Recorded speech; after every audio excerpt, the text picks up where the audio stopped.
pessoal, sejam bem-vindos a mais um episódio do Ana Noronha Podcast. Sou Marília. Eu sou a Grazi e antes de começarmos esse episódio, se você estiver nos assistindo no YouTube, eu queria que vocês se inscrevessem no nosso canal e deixassem o gostei de vocês aí no nosso episódio, ou também se você estiver nos acompanhando no Spotify, queria que vocês nos seguissem e também nos acompanhassem no Instagram, que é Ana Noronha Podcast. Hoje temos a honra de receber uma advogada dedicada, mãe, defensora e apaixonada pela valorização da mulher e pela conscientização sobre o autismo. Desde já agradecemos a Keliane por ter aceitado esse nosso convite e vamos dar início ao nosso episódio, né? Pra gente começar, queríamos saber como é a história da Keliane. Bem, a história da Keliane, eu sou mãe antes de ser advogada, eu fui mãe. Sim.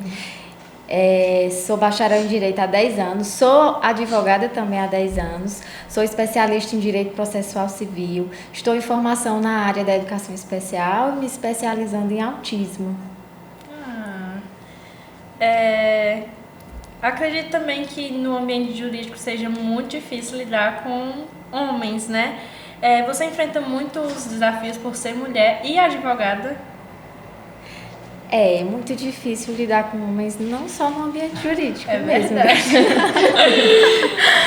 Mas no ambiente jurídico não está majoritariamente mais a presença de homens. Em 2021, a inscrição de mulheres advogadas excedeu a inscrição de homens. Hoje, nos quadros da OAB, tem inscritos mais mulheres do que homens. E uma observação a ser notada, que são mais mulheres jovens, advogadas jovens. Isso é um ponto positivo. E o desafio pela valorização é constante, é pauta constante na OAB sobre a valorização, o remuneratório ser condigno também, né? E a OAB institui políticas, né? Ela tem a Comissão da Mulher Advogada, tem eventos, tem Congresso da Mulher Advogada, justamente é uma luta, né? Pela valorização, pela igualdade da mulher, um desafio constante. Você é casada, tem filhos, como você equilibra sua carreira e sua família? Não equilibra. Sinceridade não é tudo. Equilibra. É muito difícil, vocês sabem, o mundo é muito machista, né? Com certeza. Não é só o nosso Brasil, nosso país que é machista, é o mundo todo que é muito machista. E a mulher, para ela equilibrar casa, profissão, filhos, marido, ela se desdobra. E a sobrecarga fica muito grande, né? Sim. Você já imaginou sair 7 horas de casa, voltar 6, 7 horas da noite, 12 horas aí fora de casa, chegar em casa, ter roupa para lavar, comida para fazer, casa para arrumar, filho para cuidar. Então a gente não equilibra. Sempre vai ter alguma coisa no fim do dia que você não fez. No final de semana sempre vai ter alguma coisa que você deixou de fazer na semana. E Deus vai nos ajudando, nos fortalecendo. O que a gente não pode fazer, Deus faz. É verdade. Mas equilibrar não equilibra. A mulher ela tem que colocar um limite, até porque a mulher cuida, só cuida. Ela também tem que ser cuidada. E se a gente não colocar esse limite, a gente adoece. E aí quem vai cuidar? Se a gente cuida da nossa família, né? Então a gente tem que colocar um limite. Não podemos adoecer por conta dessa sobrecarga que tem em cima de nós. Mas foi uma escolha da mulher, né? Sim. Que ela saísse de casa, não ficasse só dentro de casa, saísse também de casa para ajudar no sustento, para ela também ser provedora. Foi uma escolha nossa. Então, a gente tem que lutar. É verdade. Mudando um pouco de assunto, agora a gente vai falar sobre o TEA, que é o transtorno do espectro autista. O que é e como foi que esse tema aconteceu na sua vida? O TEA. O que é o TEA? O TEA é um transtorno do neurodesenvolvimento. O TEA, o próprio nome já diz, é um transtorno do espectro autista. O espectro quer dizer vários sintomas, múltiplas características. Ele é muito grande. O que quer dizer que sintomas que meu filho tenha, Um vizinho seu não tem igual, um vizinho meu não tem igual, todos são diferentes. Às vezes as pessoas dizem assim, o Davi, que é o meu filho, né? Sim. Ele é autista, não parece. Por que ele não parece? Ele nem anda de ponta de pé. Não é todo autista que anda de ponta de pé, né? Então todos vão ter características diferentes. O que eu percebi no meu filho que ele fosse diferente, eu tive outros filhos, eu tive mais 2 filhos, eu tenho 3, então eu reconheci facilmente as características nele. Quando eu colocava, desde bebezinho, quando eu colocava ele para mamar, ele não olhava no meu olho. Ele não sustentava o olhar. Os marcos de desenvolvimento ele alcançou no tempo certo. Ele sentou, ele engatinhou, até que engatinhar não é um marco de desenvolvimento, mas ele engatinhou no tempo certo, ele andou no tempo certo. Com 1 ano e 3 meses ele começou a falar, mamar, só que com pouco tempo ele esqueceu. Então eu liguei a chave, esse menino tá diferente, é diferente. E aí eu peguei um caderno e fui anotando o que eu achava de diferente no meu filho. E eu fui percebendo, ele não nos atendia, a gente gritava Davi, ele não atendia pelo nome, ele não tinha noção de perigo, ele não andava de ponta de pé, como muitos pensam que todos os autistas andam de ponta de pé. Ele era seletivo na alimentação, até hoje ele só come 6 tipos de alimentos. Teve um mês que ele passou 1 mês inteiro comendo banana. Teve um dia que ele comeu 9 bananas. Meu Deus! Ele é bastante seletivo. E aí eu fui prestando atenção. Eu dizia pra minha irmã, pra meu marido, né? Eu dizia, esse menino é diferente. Aí eles falavam, você tá doida, tá arrumando doença na criança. Mas mãe não erra. Quando a mãe sente, vai olhar que tem alguma coisa. Então, eu marquei a consulta, ele foi diagnosticado na primeira consulta e me julgaram muito porque eu acreditei nesse laudo em primeira consulta. Como que ele foi laudado na primeira consulta? Porque ele tinha características suficientes para o médico laudar ele na primeira consulta. O Davi, ele tinha um carrinho que ele só andava com esse carrinho na mão, passava a noite inteira com o carrinho na mão. Quando o carrinho caía, a gente tinha que procurar nos edredons esse carrinho, porque era o hiperfoco dele, era carrinho, e ele não soltava o carro. O sono dele era agitado. Há 3 anos eu não durmo, não sei o que, é uma noite de sono. Ele me bate, ele me chuta, ele é bastante agitado. E então eu fui percebendo essas características, fui anotando. Quando ele fazia alguma coisa que eu achava que não era normal para aquela idade, eu anotava. Assim como o desenvolvimento dele, eu também anotava. Então foi só a percepção de mãe. Ele, quando era bebê, eu já percebi que ele tinha características do TEA. E ele foi laudado com 1 ano e 10 meses, que foi muito bom para a gente, porque quanto mais cedo o diagnóstico, sim, maior chance tem daquela criança desenvolver, né? Ele não vai perder as janelas de oportunidade, sim, a gente vai aproveitar o desenvolvimento dele, vai estimular ele. Então, foi um ponto para mim e para ele principalmente. Como que você conseguiu lidar com tudo isso, você como mãe? É isso que, assim, no início eu chorei, quando eu recebi o laudo. No primeiro momento eu fiquei aliviada porque eu descobri o que meu filho tinha, sim, né? Já pensou, eu tivesse saído do consultório sem saber o que ele tinha? Eu achava um menino totalmente diferente. Não escutava, não sustentava o olhar, inquieto, não brincava com funcionalidade. Se eu saísse do consultório sem saber o que ele tinha, eu ia ficar super angustiada, sim, né? Então eu saí do consultório com o diagnóstico.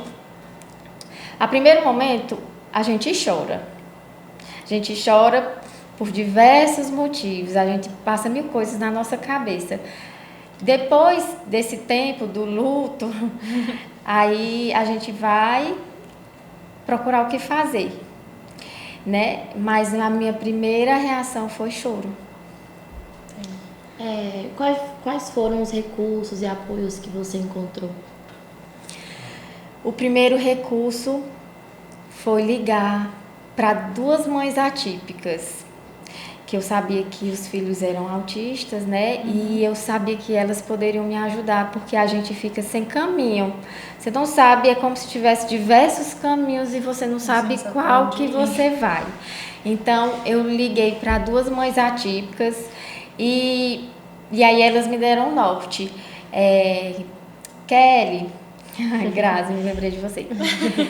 Kelly, vai, procura fulano, procura tal profissional, faz tal curso. Então eu segui o que elas me disseram. Fui procurar os profissionais para acompanhar meu filho, fui procurar cursos. Eu fiz o treinamento de pais, primeiramente. O primeiro curso que eu fiz foi o treinamento de pais, que ele ia me ajudar como que eu ia estimular meu filho em casa, como que eu ia lidar com toda aquela situação que eu não sabia, né? Meus dois outros filhos, eles não são autistas, e então pra gente era... Eu não tenho outro autista na minha família além do meu filho, então pra mim era tudo muito diferente. Aí eu fui fazer o treinamento de pais. Depois eu fiz o ABA, né, com a Mayra Gaiato, e depois eu me matriculei no curso de educação especial. E tô cursando ainda, e agora, nesse ano, eu também estou fazendo o curso do Tiago Castro, o doutor Tiago Castro. Muito bom. E eu faço essas especializações, faço esses estudos para estimular ele em casa, porque ele passa 1 hora nas terapias, né? Por exemplo, 1 hora do dia. E o restante é comigo, é com a mãe, é com o pai, é com a família. Então, eu coloquei na minha cabeça que eu ia ajudar meu filho, que ele ia se tornar no nível adequado para a idade dele, e que ele ia ser uma criança, um adolescente, um adulto funcional. Então eu me propus a ajudá-lo, prometi a Deus e prometi a ele que faria de tudo, e estou fazendo o que posso. Como a família em si lidou com essa notícia? Como foi para eles? É assim, a primeiro momento eles não acreditam, né? O pai, principalmente, é mais assim, a avó. Não, mulher, tem nada não. É assim, o pai dele era assim também. O pai dele era assim também. E aí, mas não é, todos nós somos diferentes. E aí eu fui procurando ajuda, fui ensinando para minha filha como que a gente ia começar a lidar com ele. Nos cursos que eu ia aprendendo, eu ia passando para os de casa.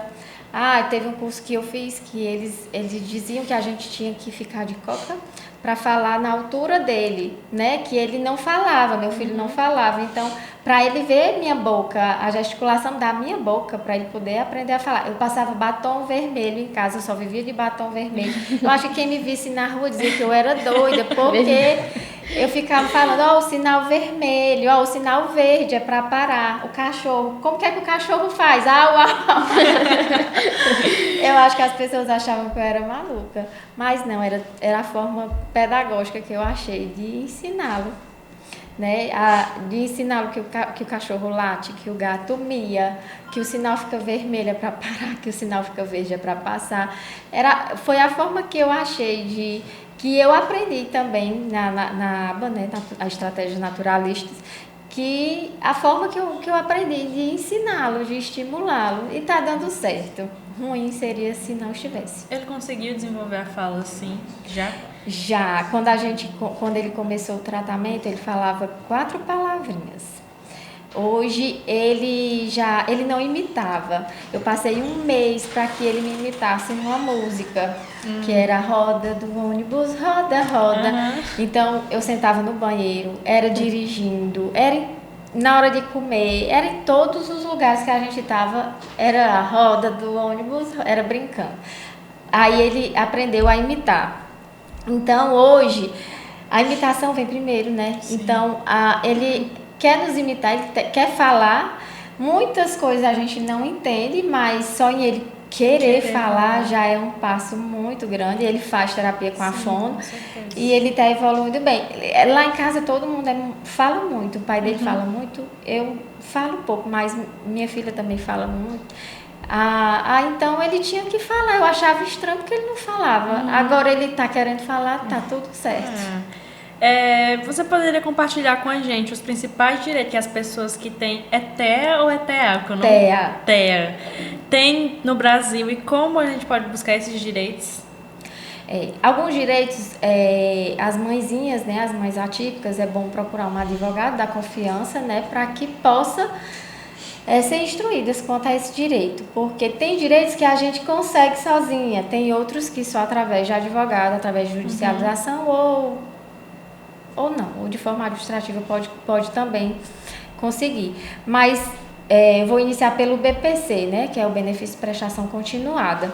Ele é um benefício que o autista recebe no valor de um salário mínimo, mas para que ele receba esse benefício, ele tem alguns requisitos a ser preenchidos, alguns requisitos da lei para ser preenchidos, como a renda, estar cadastrado no cadastro único, né, no CAD único, a renda é 1/4, né, da renda familiar, e alguns requisitos a ser preenchidos. O BPC seria bom, é de suma importância que a família procure um advogado de confiança da família para que seja buscado e conseguido esse benefício para o filho, até porque esse BPC, ele ajuda muito nas terapias, as terapias são muito caras, né? O SUS é um direito do autista também, que o SUS, ele oferte, ele dê esse tratamento.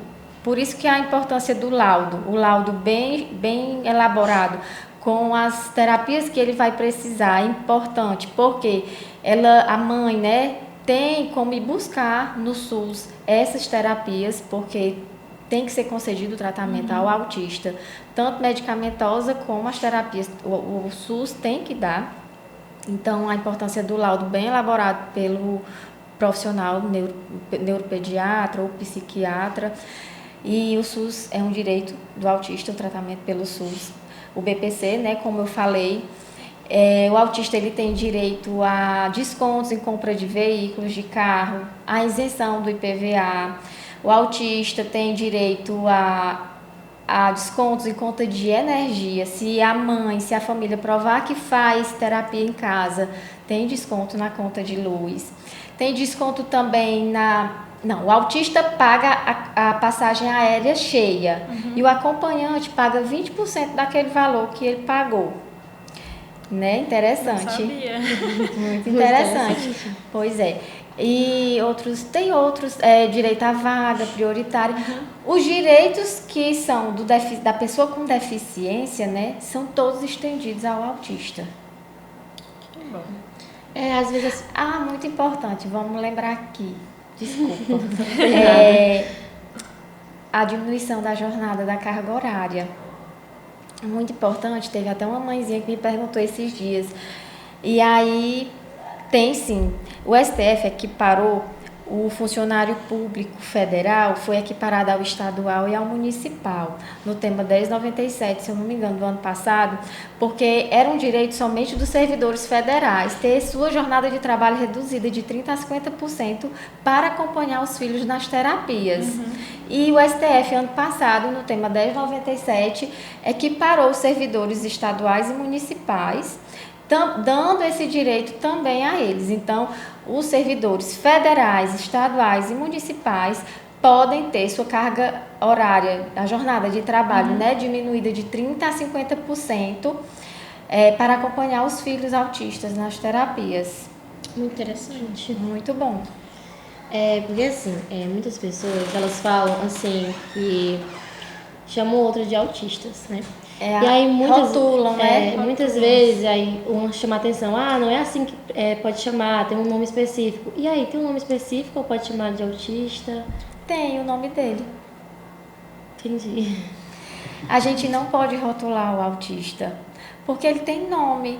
Aconteceu isso numa escola aqui no nosso município, que a criança caiu e ficaram gritando: o autista caiu. Meu Deus. O autista caiu, ficaram gritando na escola. Gente, o autista tem nome. O meu nome é Keliane, o seu é Graziele, o seu é Marília. Por que que vamos rotular ele que é autista? Nós não podemos. A gente tem que respeitar, ter empatia. Por isso que é importante a inclusão. O que vocês estão fazendo aqui, que é a comunicação inclusiva, é de uma importância tão grande que vocês não têm ideia. Porque muitas pessoas não sabem o que é o autista. Não sabem o que é o autismo, né? E aí, às vezes nem é culpa também dos pais por não conversarem com os filhos adolescentes, porque a adolescência é bem difícil. Mas quanto mais a comunicação inclusiva for estendida, com certeza. Com certeza. Quanto mais a comunicação inclusiva for estendida, quanto mais vocês disseminarem conhecimento sobre o autismo, menos essa rotulação vai acontecer. Nisso entra o bullying, né? Entra o bullying. Como esse tema, o bullying, né, entra na vida do autista? O bullying é o maior medo de uma mãe atípica, que era o que eu mais chorava quando eu descobri. Que foi justamente, quando eu descobri o autismo do Davi, foi justamente num vídeo que saiu nas redes sociais, no Instagram, de uma menina que estava sentada no banco e várias pessoas discriminando ela, humilhando, numa escola. Eu não sei se vocês se lembram, foi ano passado. E eu só me lembrava desse vídeo. Só vinha esse vídeo na minha cabeça e aí eu pensava, meu filho não vai namorar, meu filho não vai ter amigo, ninguém vai querer ser amigo dele, meu filho vai sofrer preconceito. E a gente se sente impotente, porque a gente quer proteger, não pode. Porque ele tem que ser livre, né? Eu não posso guardar ele numa caixinha e ficar só pra mim. Então, o maior medo de uma mãe atípica é o bullying, é o preconceito. Esses dias, não sei se está com um mês, morreu um estudante, né? Morreu por conta de agressividade, de violência física dentro da escola. Então, o bullying esse ano se tornou um crime. Na Lei 14.811, se eu não me engano, 14.811 de 2024, foi trazido para o Código Penal como um novo crime, né? E esse crime, o bullying e o cyberbullying, que é caracterizado como sendo, ele traz, né, medidas de segurança à criança e ao adolescente. Esse crime é o 146A e parágrafo único.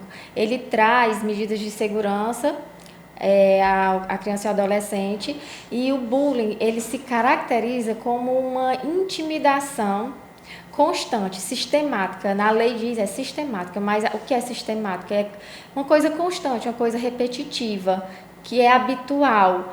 É uma pessoa que, por exemplo, a gente chama de enrasca, não sei se é enrasca, pega um enrasca com uma pessoa que todo dia vai lá apelidar tudo que constrange, não é brincadeira. Se constrange, não é brincadeira. Então, o bullying é intimidar aquela pessoa com o intuito de humilhar, de constranger, e causa nessa intimidação, né, a violência, tanto física quanto psicológica. A violência física você vê, a psicológica você não vê, né? E ele tem pena de multa.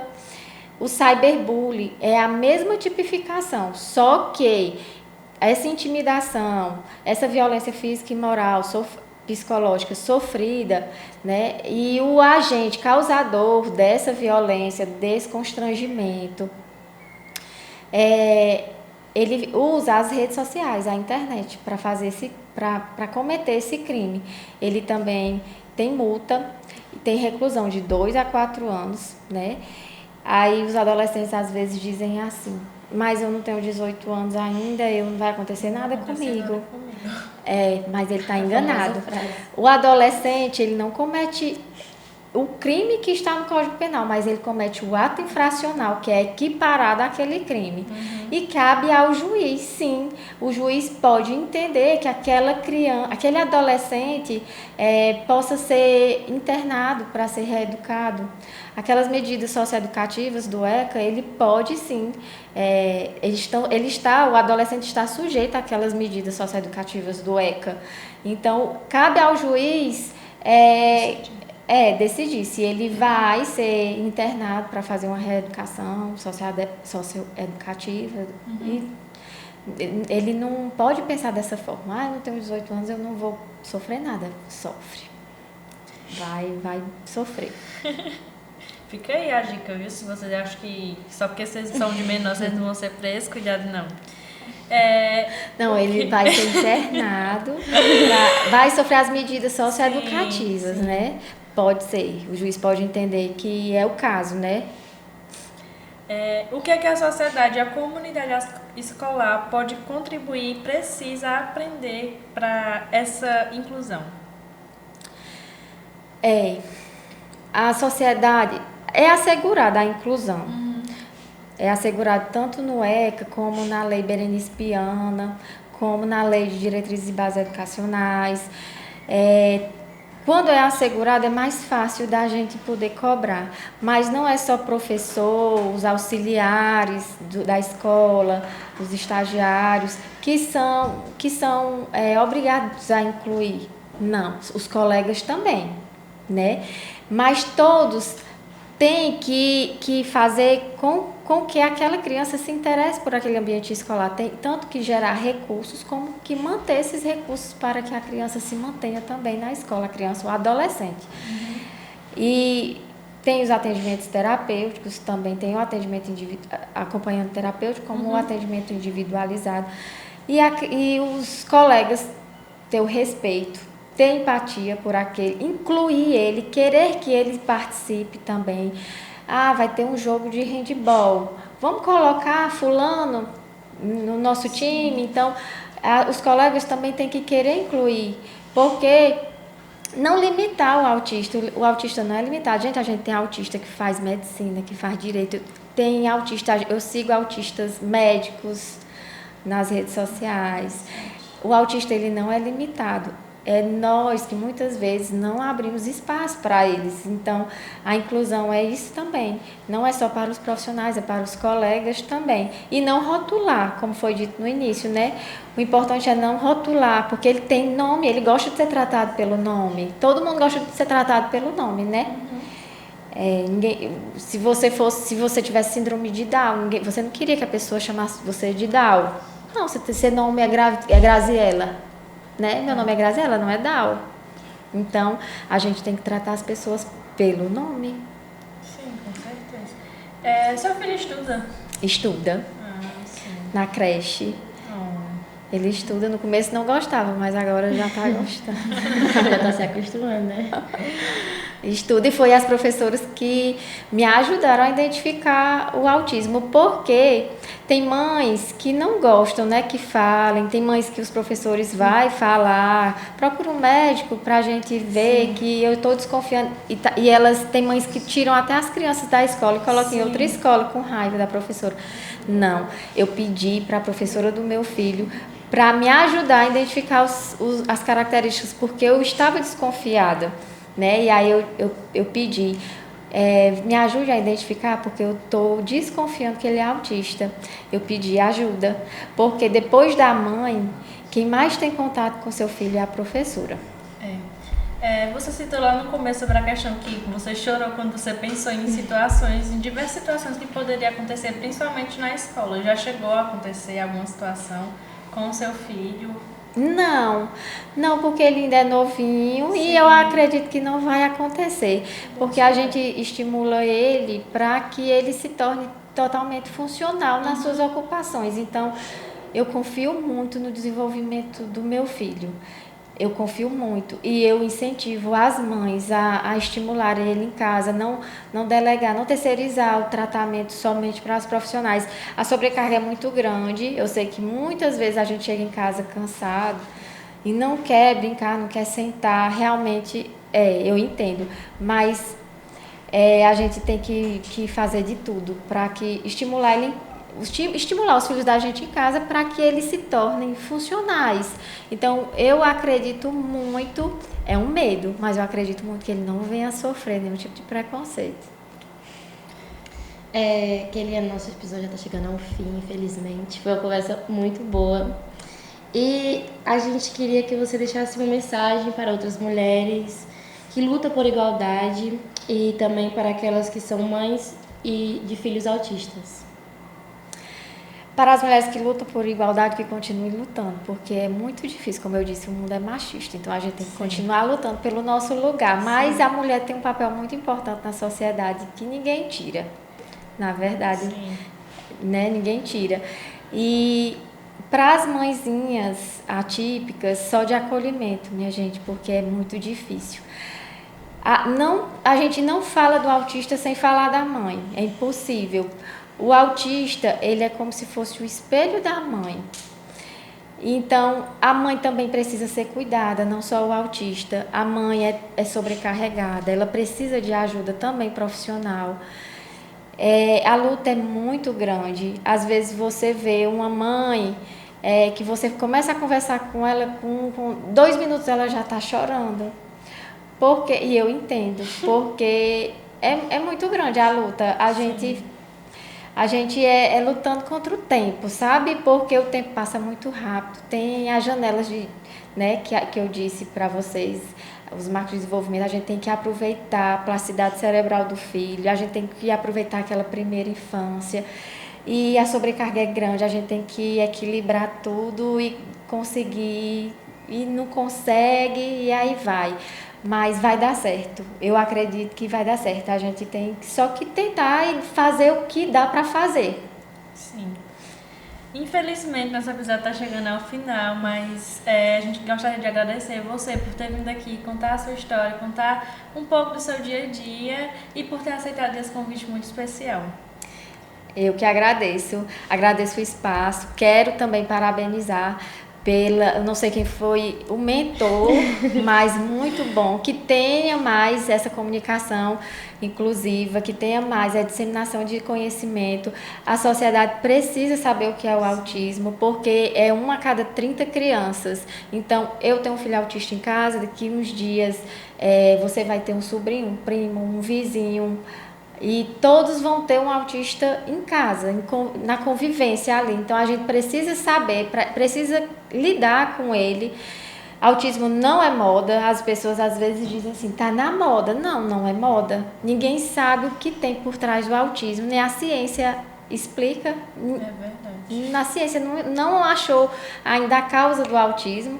Imagine nós, né, que não somos cientistas. Então, agradecer, façam mais vezes, vocês estão de parabéns. Muito obrigada. E eu que agradeço a oportunidade, estou imensamente feliz por ela. Também a gente agradece por você ter participado, por ter aceitado nosso convite, a gente está muito feliz também.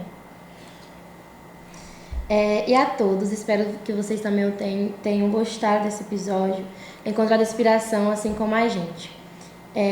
Continue lutando, aprendendo e crescendo. Até o próximo episódio.